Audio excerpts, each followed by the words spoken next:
niyo ang Panginoon, dakilain ang kanyang ngalan.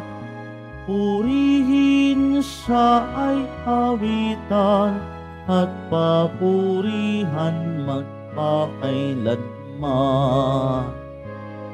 Purihin siya ay awitan at papurihan magpakailanman.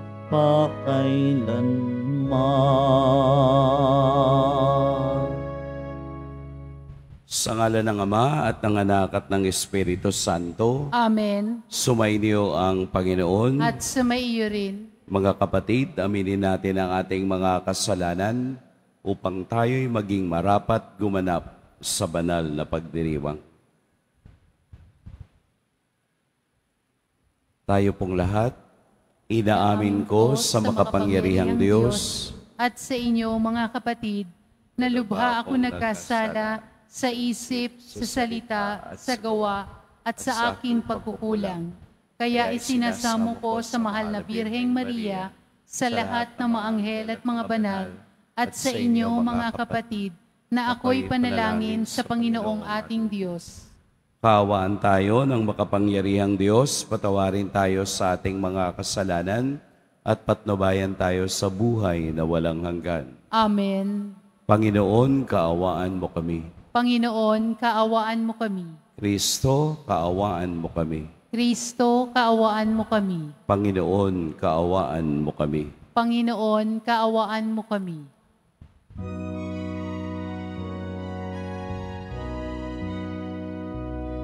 Papuri sa Diyos sa kaitaasan, at sa lupa'y kapayapaan sa mga taong inalulugdan niya. Pinupuri ka namin, dinarangal ka namin, sinasamba ka namin, ipinagbubunyi ka namin, pinasasalamatan ka namin dahil sa dakila mong angking kapurihan. Panginoong Diyos, Hari ng langit, Diyos Amang makapangyarihan sa lahat, Panginoong Jesucristo, uktong na anak, Panginoong Diyos, Kordero ng Diyos, anak ng Ama, ikaw na nag-aalis ng mga kasalanan ng sanlibutan. Maawa ka sa amin. Ikaw na nag-aalis ng mga kasalanan ng sanlibutan. Tanggapin mo ang aming kahilingan. Ikaw na naluluklok sa kanan ng Ama. Maawa ka sa amin, sapagkat ikaw lamang ang banal, ikaw lamang ang Panginoon. Ikaw lamang, O Jesucristo, ang kataas-taasan, kasama ng Espiritu Santo, sa kadakilaan ng Diyos Ama. Amen, amen, amen.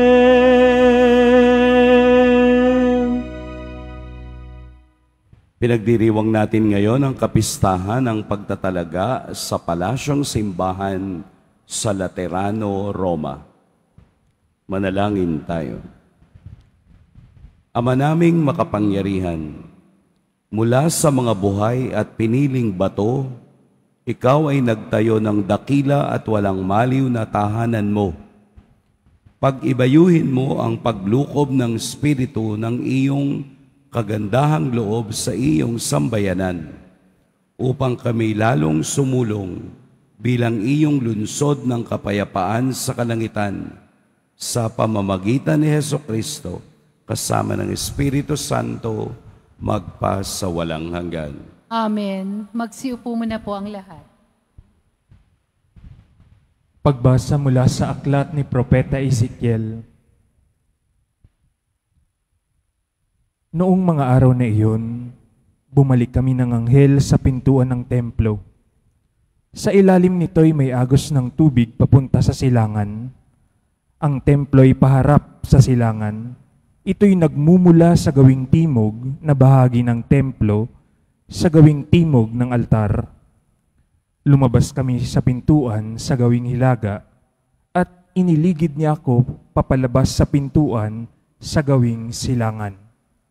Doon ay may mahinang agos ng tubig mula sa gawing timog ng hagdanan. Sinabi niya sa akin, ang tubig na ito ay papunta sa dakong silangan hanggang dagat na patay. Pag-abot nito sa dagat na patay, malilinis ang tubig nito. Lahat ng lugar na maagusan nito ay magkakaroon ng lahat ng uri ng hayop at isda. Pagdating ng agos nito sa dagat na patay, magiging tabang ang tubig ng dagat. Lahat ng lugar na aabutin nito ay magkakaroon ng buhay. Sa magkabilang pampang ng ilog ay tutubo ang sari-saring punong kahoy na makakain ang bunga. Hindi malalanta ang mga dahon nito, ni mawawalan ng bunga, pagkat ang didilig dito ay ang tubig na umaagos mula sa templo.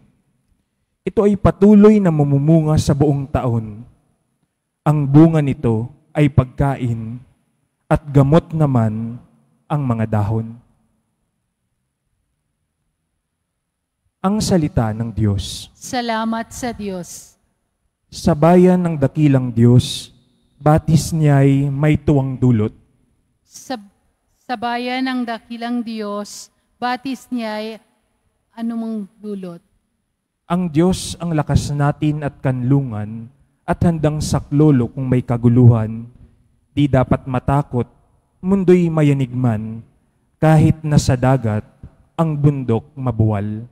Sa bayan ng dakilang Diyos, batis niya'y may tuwang dulot. May ilog ng galak sa bayan ng Diyos. Sa banal na templo'y ligaya ang dulot. Ang tahanang lungsod ay di masisira. Ito ang tahanan ng Diyos na dakila. Mula sa umaga ay kanyang alaga. Sa bayan ng dakilang Diyos, batis niya'y may tuwang dulot. Nasa atin ang Diyos na makapangyarihan, ang Diyos ni Jacob na ating kanlungan. Ano man ang kanyang ginawa sa lupa, sapat ng pagmasdan at ika'y hahanga. Sa bayan ng dakilang Diyos, batis niya'y may tuwang dulot.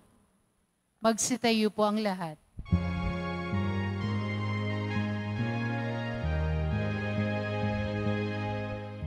Hallelujah,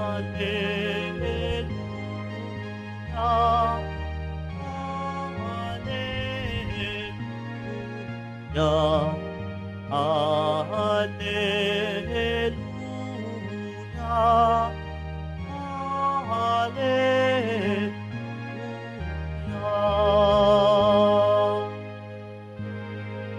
Aking bahay na pinili ay pagpapalain lagi, nang ngalan ko'y manatili.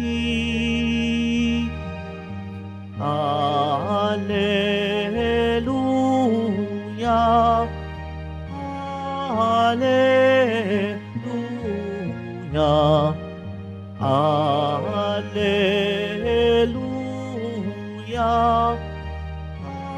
hallelujah.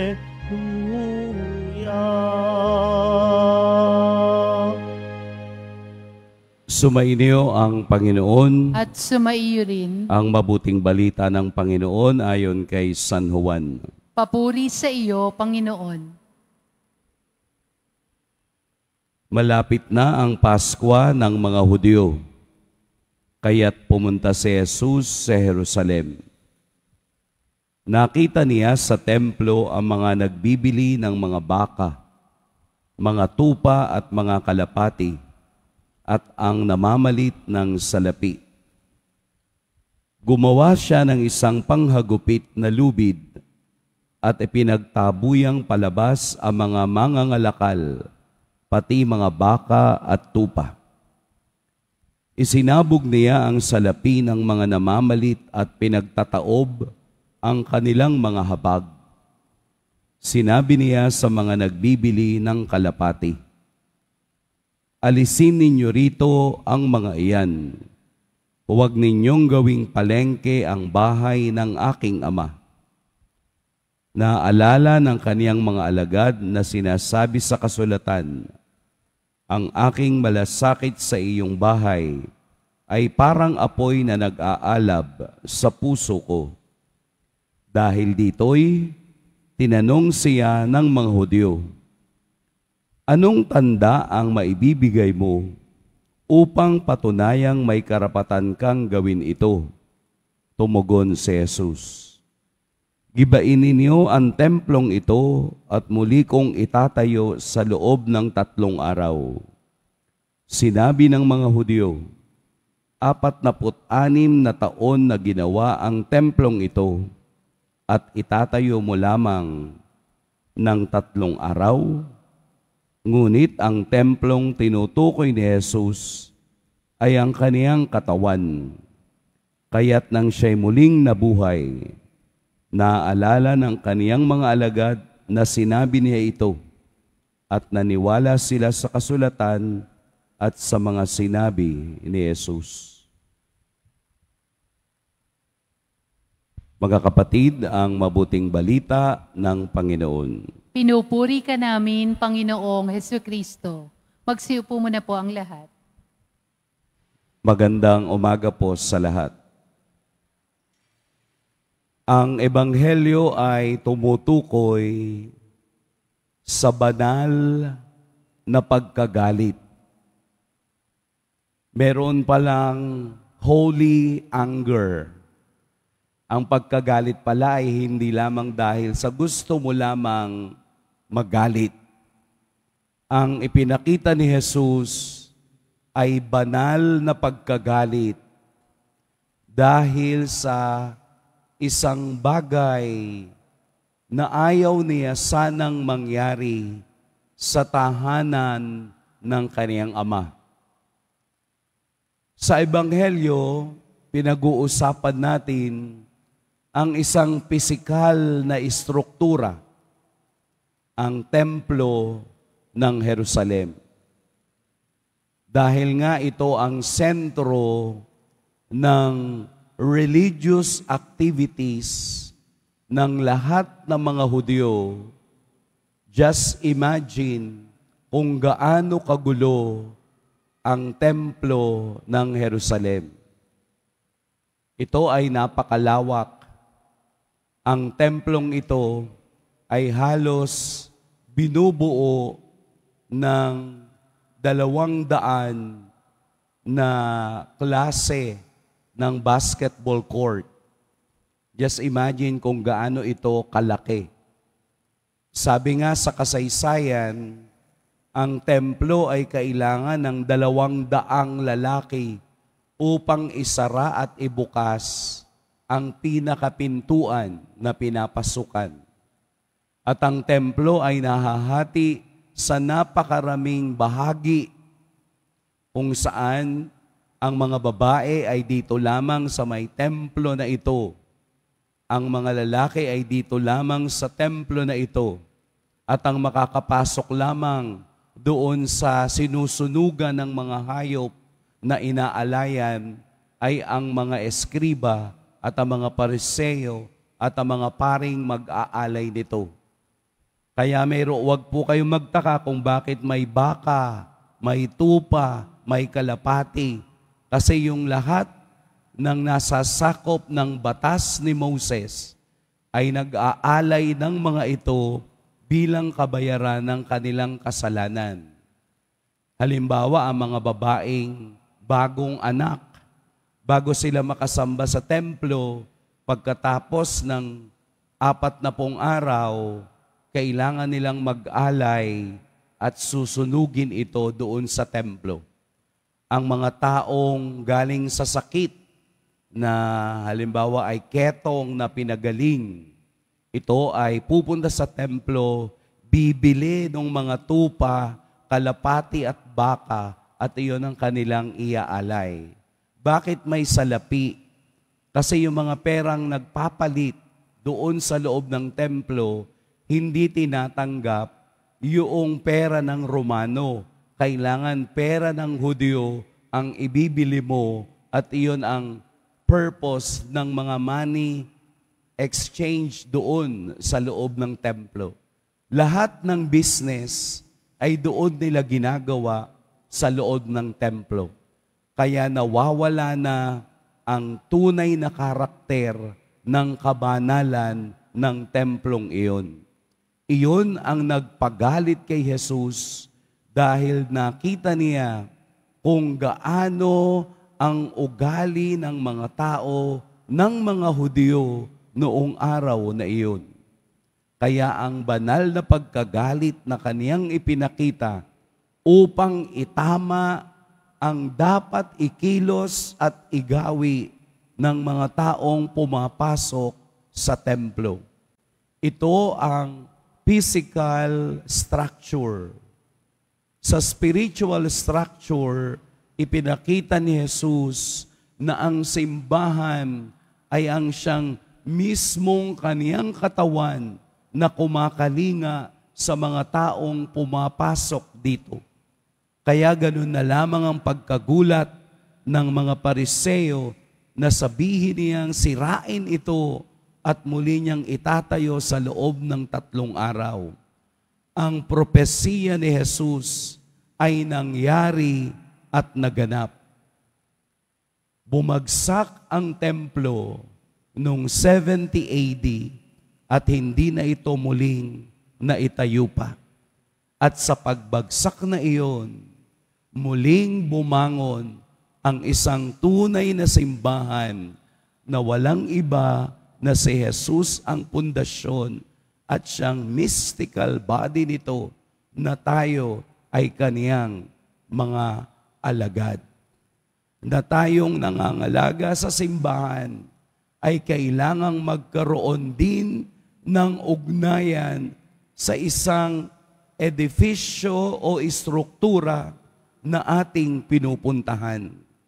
Kailangang dala natin ang kabanalan upang makita natin na ang bawat simbahang ating pinupuntahan ay tahanan ng Diyos at lugar ng kabanalan.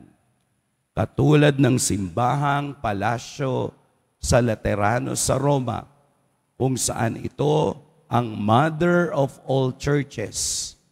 Ang unang simbahan, ang sentrong simbahan na itinatag bilang mystical body ng Diyos na siyang nagbibigay ng pagkakaisa sa ating lahat.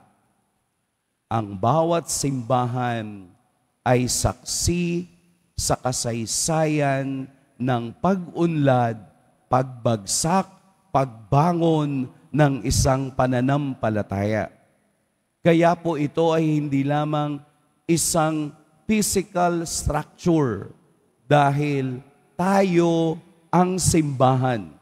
Tayo ang bumubuo nito. Bawat isa ay batong ipinagsasama-sama upang maging matatag, upang maging malakas, upang ang pundasyong itinatag ni Jesus sa mundo ay magkaroon ng lakas para naman sa iba. Ang simbahan ay simbolo ng pag-ibig at pagmamahal ng Diyos. Dito pinapakita natin na mayroon tayong koneksyon sa Diyos, na mayroon tayong ginagawang kasaysayan sa ating pananampalataya, kaya't dapat nating ibigay ang lahat ng pagtanggap, ang lahat ng pagrespeto, ang lahat ng kabanalan na pwede nating ibigay sa Kanya. Ito yung dapat nating gawin na sa bawat lugar, na sa bawat kilos at galaw ay palaging naaayon doon sa lugar na iyong pinupuntahan. Meron po kasing nagalit sa akin nung ako ay bata pang pari. Dahil mayroong nanay na may dalang anak. Okay naman po yun, wala naman pong problema. We encourage nga yung mga bata na isama sa pagsisimba. Alam niyo kung ano yung problema? Habang nagmimisa, yung anak niya naglalaro sa gitna ng aisles. Okay pa rin yun, naglalaro, hindi mo naman talaga mapipigil. Ano ba problema? Yung sapatos nung bata, yung tumutunog. Uso yun noon no? Yung mga sapatos na to, yung kada apak ng bata, ayun, habang nagtatatakbo siya, yung bata, okay lang, nag-e-enjoy, hindi niya nauunawaan yun Pero yung nanay, tuwan-tuwa pa siya na tumatakbo yung bata sa gitna ng aisles. So lahat ng tao sa kanya na nakatingin dun sa bata, hindi na nagsisimba, nawala na ang koneksyon kung ano yung nangyayari doon sa simbahan. Kasi nandun siya sa kanyang personal na gusto na gawin at tingnan. So after the Mass, sabi ko, Mami, sa susunod po, sana wag nyo nang pagsuotin ng sapatos. Tama ba ko? Mali. Tama ako kasi dapat sa loob ng simbahan, alam mo ang iyong ipinunta. Bakit ka pumunta ng simbahan? Makipag-ugnay sa Diyos, makiisa sa pagdiriwang. Hindi yung personal mo agad. Kasi community ang simbahan. You take care also of the feeling of someone who is seated to your right and to your left. Hindi pwedeng nakakaabala ka at nakakaasar ang iyong mga gawi sa loob ng simbahan. Nagalit pa sa akin. Sabi niya, hindi na po ako magsisimba dito. Tinakot pa ako. Kayo po, sige po. Doon po kayo magsimba sa simbahang pwede yung ganyan. Kahit sinong ordinaryong tao magagalit. Ikaw na nagsisimba dyan, ikaw na nakaupo dyan, tapos yung katabi mo nagkwentuhan, anong mararamdaman mo? Di ba you feel offended? Bakit pa to pumunta dito para lamang pala magkwentuhan? Di ba? Merong ibang tao papasok ng simbahan. Pagpasok ng simbahan, anong unang gagawin? Kukunin yung suklay, suklay ng suklay habang nakaupo at nagmimisa. Pag nandito po kayo sa taas, makikita po ninyo. Makikita ninyo ang ginagawa ng iba na hindi ata aware na ang kabanalan ng Diyos ang siyang dapat unang mangingibabaw kapag tayo'y pumapasok sa loob ng simbahan. Kahit saang simbahan, sapagkat ang altar, sapagkat ang Blessed Sacrament, sapagkat ang banal na imahen ay pagpapakita kung ano ang langit na siyang ating gustong puntahan. At ang makauunawa lamang ng presensya ng Diyos sa banal na Eucharistia, sa kaniyang banal na katawan, ay yung malalim ang pag-unawa kung bakit siya ay nasa loob ng simbahan. Ang tao lamang lumalalim sa salita ng Diyos ay nakauunawa na sa kaniyang pag-upo, siya ay umuugnay na sa Diyos. Siya ay nakikipag-ugnay na sa Diyos dahil alam niya na ang pagsamba ay isang relasyong patuloy at tuloy-tuloy at hindi dapat ito masisira ng anumang bagay sa labas. Kaya si Jesus ay nagalit. May karapatan tayong magalit kung ito ay mga bagay na banal at umuugnay sa Diyos. May karapatan tayong tumingin sa gawi ni Jesus ng kaniyang pagkagalit kung nakikita nating hindi na tama ang ginagawa mismo sa loob ng simbahan. Sapagkat ang simbahan ay ang simbolo ng presensya, ng pagmamahal, ng awa ng Diyos. Maraming bagay ang mabubuti. Maraming bagay ang magagawa natin. Pero meron lang tayong dapat gawin na tama sa loob ng simbahan. Ang ito ay makiugnay sa Diyos at makiugnay sa loob ng buong pamayanan. Matuto po tayo sa salita ni Kristo. Matuto po tayo sa kaniyang mga banal na gawi at mga bilin na ang tahanang ito, ang paniniwalang ito, ang mag-uugnay sa atin sa tunay na diwa ng kalangitan. Mag-ingat po kayo ngayong araw. Pagpalain tayo ng poong may kapal.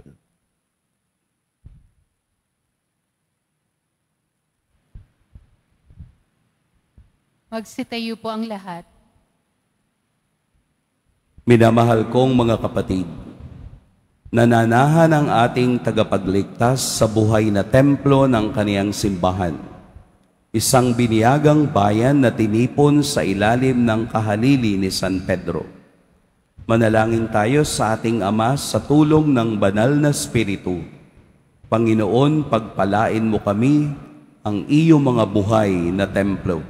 Panginoon, pagpalain mo kami ang iyong mga buhay na templo. Ang pandaigdigang simbahan naway lumago sa pagkakaisa at pananampalataya sa pamamagitan ng ating katapatan sa Santo Papa. Manalangin tayo. Panginoon, pagpalain mo kami ang iyong mga buhay na templo. Ang mga bansa naway mabuhay sa kapayapaan at iwasan ang paghiganti at paglalaban. Manalangin tayo. Panginoon, pagpalain mo kami ang iyong mga buhay na templo. Ang mga naghahanap sa Diyos naway matagpuan ang bato ng pananampalataya ni San Pedro at ang lakas ng loob ni San Juan Bautista. Manalangin tayo. Panginoon, pagpalain mo kami ang iyong mga buhay na templo. Atin nawang ipakita ang ating pananampalataya sa pamamagitan ng ating pangangalaga at paggamit sa gusaling ito ng simbahan. Manalangin tayo. Panginoon, pagpalain mo kami ang iyong mga buhay na templo. Ang mga yumao naway maging mga buhay na bato sa walang hanggang templo. Manalangin tayo. Panginoon, pagpalain mo kami ang iyong mga buhay na templo. Mapagmahal na Ama, itinaas mo ang katawan ng iyong anak, ang maluwalhating templo ng muling pagkabuhay. Bilang kaniyang katawang mistiko at templo sa lupa, iniaalay namin sa iyo ang aming mga panalangin, taglay ang pag-asa na makabahagi kami sa gayunding muling pagkabuhay. Hinihiling namin ito sa pamamagitan ni Kristo na aming Panginoon. Amen. Magsiupo muna po ang lahat.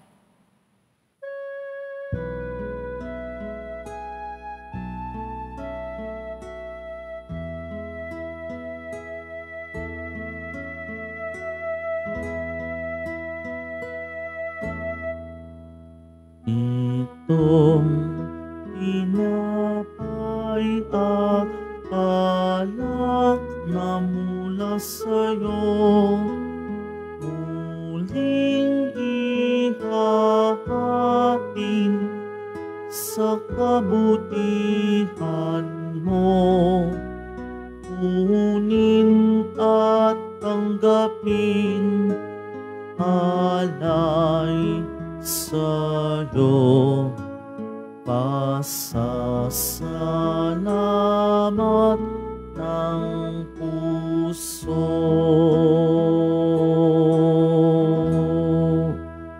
Magsitayo po ang lahat. Manalangin kayo mga kapatid upang ang paghahain natin ay kalugdan ng Diyos amang makapangyarihan. Tanggapin nawa ng Panginoon itong paghahain sa iyong mga kamay, sa kapurihan niya at karangalan sa ating kapakinabangan at sa buong sambayanan niyang banal. Ama naming lumikha, tanggapin mo ang paghahain ito at ipagkaloob mo sa mga nananalangin sa iyo ang lakas na dulot ng pakikinabang sa mga iniaalay dito sa pamamagitan ni Hesukristo kasama ng Espiritu Santo magpasawalang hanggan. Amen. Sumainyo ang Panginoon. At sumaiyo rin. Itaas sa Diyos ang inyong puso at diwa. Itinaas na namin sa Panginoon. Pasalamatan natin ang Panginoong ating Diyos. Marapat na siya ay pasalamatan. Ama naming makapangyarihan, tunay ngang marapat na ikaw ay aming pasalamatan. Minarapat mong manahan sa bahay dalanginang itinayo para sa iyo, upang kami mahubog mo bilang tahanan ng iyong Espiritu, na maikapagkakapuri mo sa pagtataglay ng iyong sariling karektan. Itinalaga mo sa iyong kabanalan ang gusaling kababanaagan ng iyong tinipong sambayanang kaisa ng anak mo, palagi nang nakapagluwal ng mga kasapi na sa iyo'y sasapit ng maluwalhati. Kaya kaisa na mga anghel na nagsisiawit ng papuri sa iyo, nang walang humpay sa kalangitan, kami nagbubunyi sa iyong kadakilaan.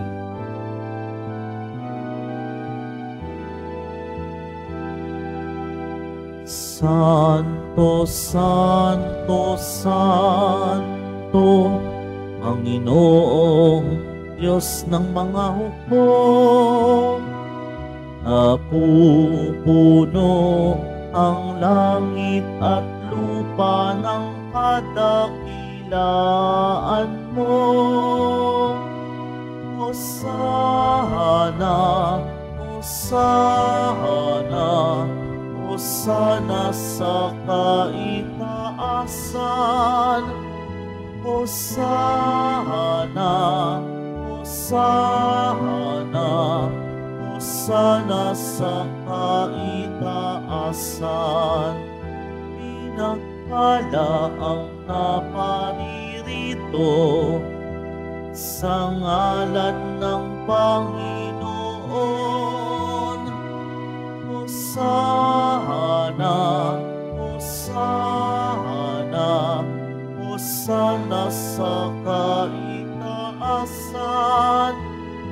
Hosana, Hosana, Hosana sa kaitaasan.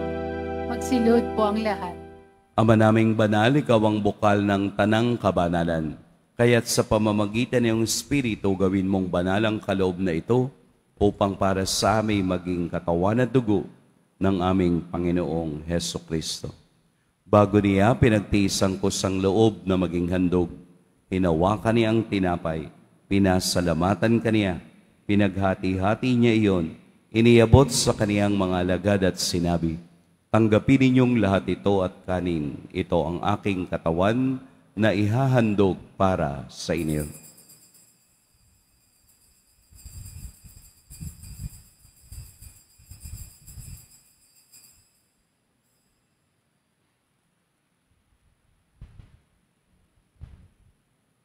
Gayun din naman noong matapos ang hapunan, hinawakan niya ang kalis, muli kaniyang pinasalamatan, inabot niya ang kalis sa kaniyang mga alagad at sinabi, "Tanggapin ninyong lahat ito at inumin, ito ang kalis ng aking dugo, ng bago at walang hanggang tipan, ang aking dugo na ibubuhos para sa inyo at para sa lahat, sa kapagpapatawad ng mga kasalanan.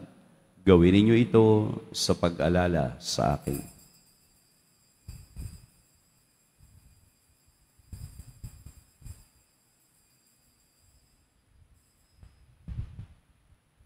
Magsitayo po ang lahat. Ipagbunyi natin ang misteryo ng pananampalataya. Si Kristo'y namatay, si Kristo'y nabuhay, si Kristo'y babalik sa wakas ng panahon. Ama, ginagawa namin ngayon ang pag-alala sa pagkamatay at muling pagkabuhay ng iyong anak. Kaya't iniaalay namin sa iyo ang tinapay na nagbibigay buhay at ang kalis na nagkakaloob ng kaligtasan. Kami nagpapasalamat dahil kami iyong minarapat na tumayo sa harap mo para maglingkod sa iyo. Isinasamo namin kaming magsasalo-salo sa katawan at dugo ni Kristo ay mabuklod sa pagkakaisa sa pamamagitan ng Espiritu Santo. Ama, lingapin mo ang iyong simbahang laganap sa buong daigdig. Puspusin mo kami sa pag-ibig, kaisa ni Francisco na aming Papa, at ni Jose na aming obispo at ng tanang kaparian. Alalahanin mo rin ang mga kapatid naming nahimlay nang may pag-asang sila'y muling mabubuhay, gayon din ang lahat ng mga pumanaw. Kaawaan mo sila at patuloyin sa iyong kaliwanagan. Kaawaan mo at pagindapating kaming lahat na makasalo sa iyong buhay na walang wakas. Kaisa ng mahal na Birheng Maria na ina ng Diyos, ng kabiyak ng puso niyang si San Jose, kaisa ng mga apostol at ng lahat ng mga banal na namuhay dito sa daigdig ng kalugod-lugod sa iyo, maipagdiwang nawa namin ang pagpupuri sa ikararangal mo sa pamamagitan ng iyong anak na aming Panginoong Hesukristo. Sa pamamagitan ni Kristo, kasama niya at sa Kaniya, ang lahat ng parangal at papuri sa iyo, Diyos, Amang makapangyarihan, kasama ng Espiritu Santo, magpa sa walang hanggan. Amen. Amen. Amen.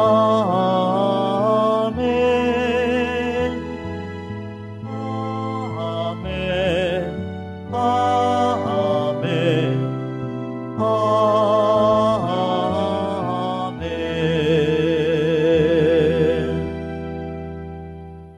Sa tagubilin ng nakagagaling na utos at sa turo ni Jesus na Panginoon natin at Diyos, ipahayag natin ng lakas loob. Ama namin, sumasalangit ka, sambahin ang ngalan mo, mapasa amin ang kaharian mo, sundin ang loob mo dito sa lupa para nang sa langit. Bigyan mo kami ngayon ng aming kakanin sa araw-araw at patawarin mo kami sa aming mga sala para nang pagpapatawad namin sa nagkakasala sa amin. At huwag mo kaming ipahintulot sa tukso at iadya mo kami sa lahat ng masama.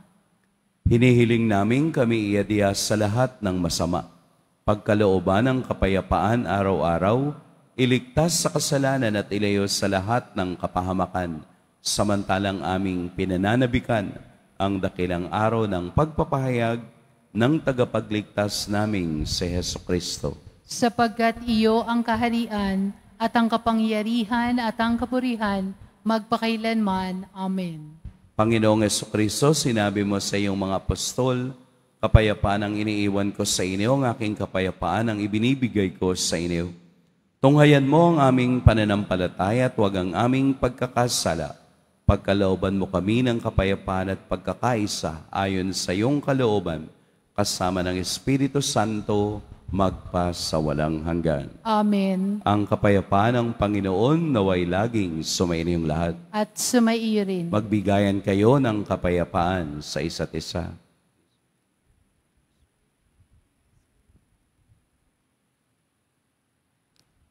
Kordero ng Diyos na nag-aalis ng mga kasalanan ng sanlibutan, maawa ka sa amin. Kordero ng Diyos na nag-aalis ng mga kasalanan ng sanlibutan, maawa ka sa amin.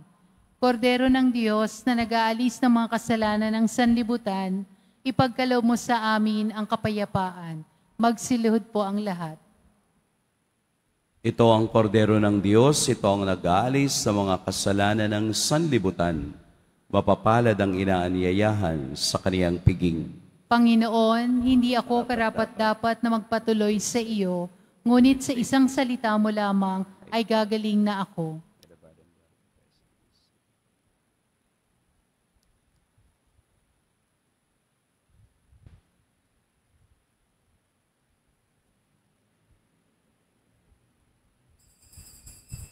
Para sa lahat ng tatanggap ng banal na komunyon, sasagot po tayo ng Amen. Pagkasabi ng pari o ng lay minister ng katawan ni Kristo, at isubo agad sa bibig bago umalis sa harapan ng pari o lay minister. Sumunod po tayo.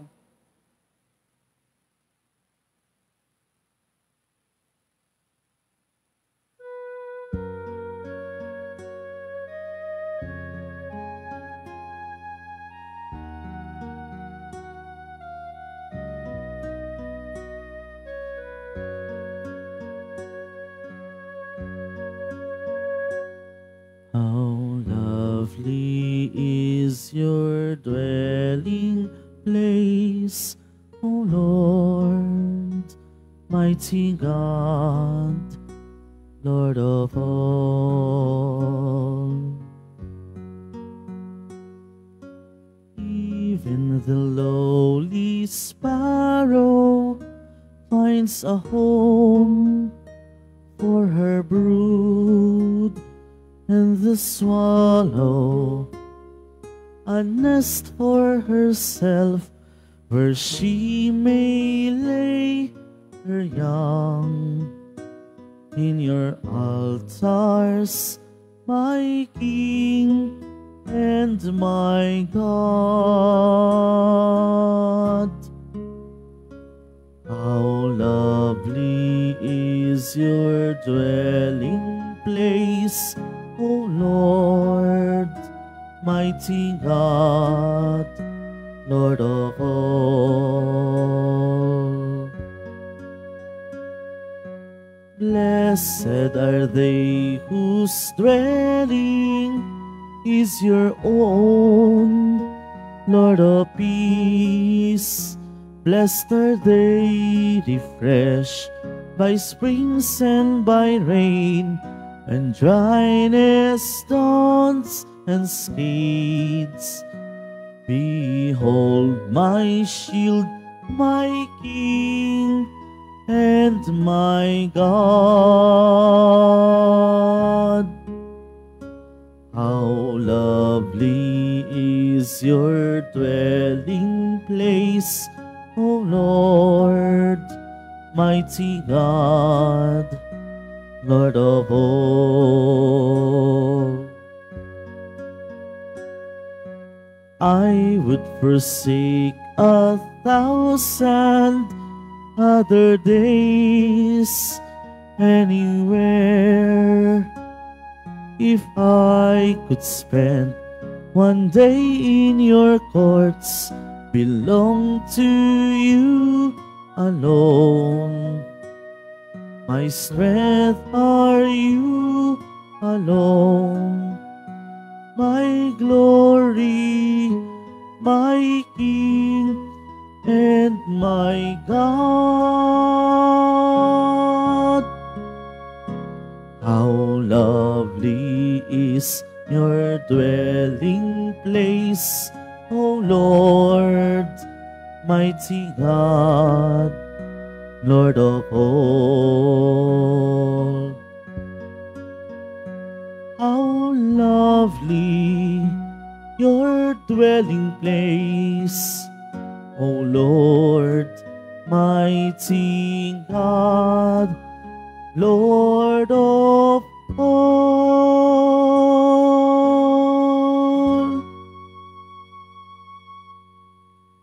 Inihahandog po ng programang Home Base Plus ang mga kwento ng himala ng poong Jesus Nazareno.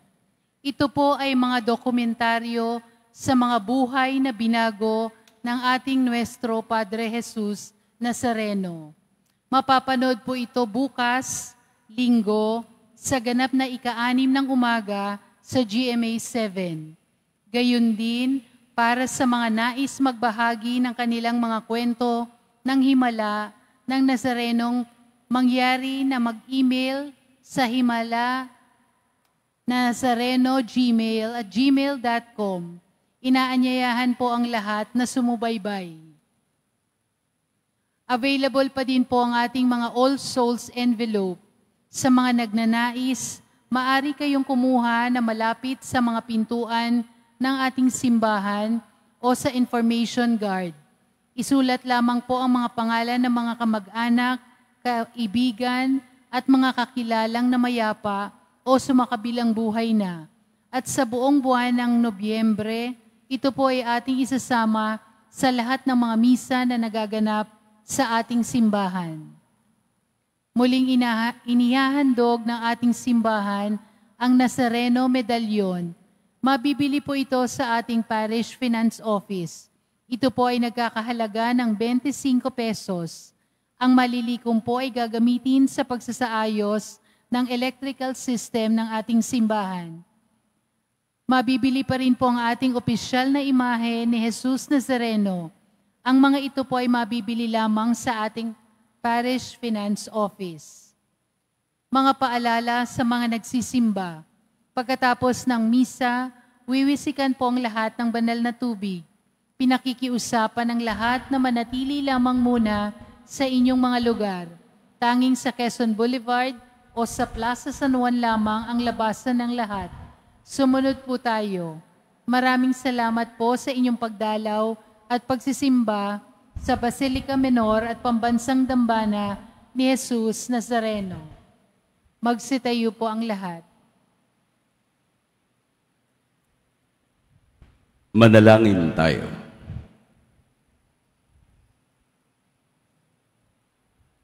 Ama naming mapagmahal, niloob mong ang lunsod ng kapayapaan sa langit ay aming mabanaagan sa nakikita naming sambayanan mo sa lupang ibabaw. Ipagkaloob mong sa aming pakikinabang, kami panahanan ng iyong kagandahang loob at ang tahanan ng iyong kadakilaan sa langit ay aming mapasok. Sa pamamagitan ni Hesukristo, kasama ng Espiritu Santo, magpa sa walang hanggan. Amen. Mga kapatid, ating ipagdasal ang ating mga minamahal na yumao at ang lahat ng mga kaluluwa sa purgatorio. Panginoon naming Diyos, Ama namin, Ikaw po ang dahilan ng aming pagsilang. Sa iyo galing ang aming hiram na buhay. Buong kababaang loob po kaming nananalangin at kami nagmamakaawang kalugdan mo po ang mga kaluluwa ng mga pumanaw na sa mundong ito. Sila naway magkamit ng buhay sa iyong piling. Alisin mo ang anumang mga karumihan ng kasalanan upang sila ay maging marapat sa iyong walang hanggang kalinisan. Iahon mo sila mula sa purgatorio at bigyan ng puwang sa iyong kaharian sa langit. Kapayapaan kailanman ang igawad ng may kapal sa mga yumaong nagsipanaw. Sila naway silayan ng iyong ilaw na walang hanggan. Amen. Mapanatag nawa sila sa kapayapaan. Amen.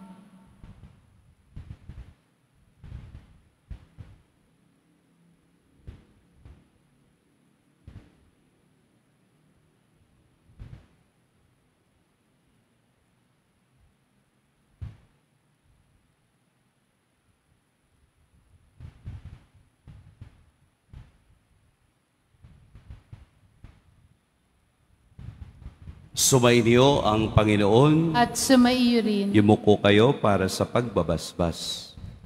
Mahal na poong Jesus Nazareno, inihayag mo sa pamamagitan ng krus ang walang maliw na pag-ibig ng Diyos sa sangkatauhan.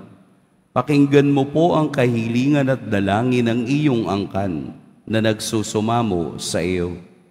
Makamtan nawa nila ang iyong katugunan at tanggapin ang kasagutan na may utang na loob na tinatanaw. Basbasan din po ninyo ang mga daladala nilang mga imahen at dasalan. Sa pamamagitan ng bendisyon na ito, Naway maalala nila ang mga pangako nila noon sa binyag, na ikaw ang kanilang iibigin at paglilingkuran bilang Panginoon magpas sa walang hanggan. Amen. At pagpalain kayo ng makapangyarihan at mapagmahal na Diyos, ang Ama at Anak at Espiritu Santo. Amen. Humayo kayong taglayang kapayapaan ng Poong Jesus Nazareno. Salamat sa Diyos.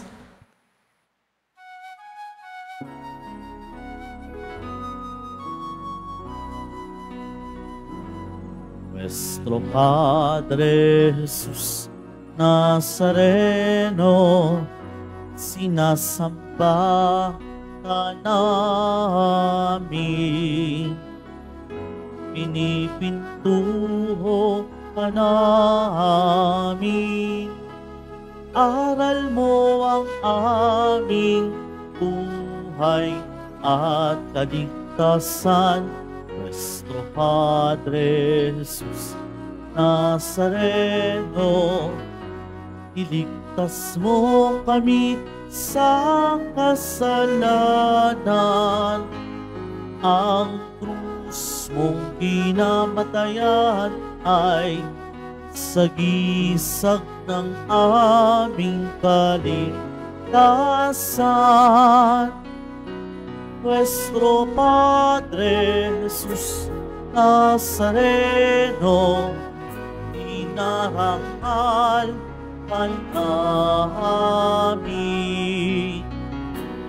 Nuestro Padre Jesus Nazareno, ilulwalhati ka namin.